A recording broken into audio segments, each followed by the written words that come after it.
Joining me today, my panel, we've got Ralphie Aversa. He's a radio host from Ralphie Tonight. He writes, I promise you all, if I ever decide to divorce my queen, I swear, I'll tell you myself. Hashtag dumb people should have to wear scarlet D's. Oh, should dumb people have to wear scarlet D's, Ralphie? I don't know if I would go that far. I will say this. Radar Online broke this story. If, in fact, they paid for it, I hope they got a 30-day money-back guarantee. I just think that this is so ridiculous that this happens in entertainment journalism. The two B's, babies and breakups, I think a certain level of sensitivity needs to be taken into account when you're reporting on those things. Ralphie, do you agree with that? That it doesn't matter whether it's a man or woman she's fighting, that Ronda Rousey can basically remain undefeated because she can take on anybody?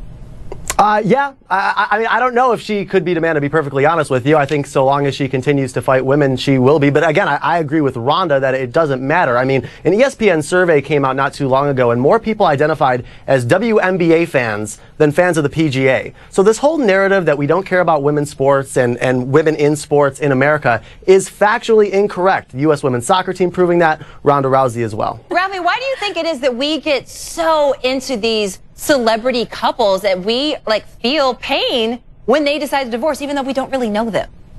I think for actors and for musicians, when they date, we are already invested in them. I mean, how many people, I had that first No Doubt album as a kid, and certainly I'm sure there's a lot of fans of Gavin and his music as well. So when you become that invested in someone, then yes, as we've seen and as the media covers them as well, you become more interested in their personal life. But again, as you mentioned, Melissa, this is becoming the summer of celebrity breakups and celebrity divorces. And I think people are getting numb to this now. They're like, oh, another divorce, another breakup, who cares? It's sad because there's kids involved. Ralphie, I'm going to come to you first. I'm sure you probably don't know a lot about this hog wheat plant, but if you want to give some advice to people out there if they come into contact with it, what would you tell them?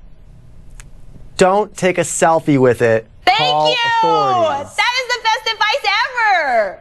I'm waiting because you know that's going to happen. It is inevitably going to happen. Somebody is going to do that or post it on Instagram with a cool filter instead of letting other people know, hey, this plant, which can cause permanent blindness, is sitting here and something needs to be done about it. Ralphie, are you one of the 4.8 million who watched this teaser for a trailer?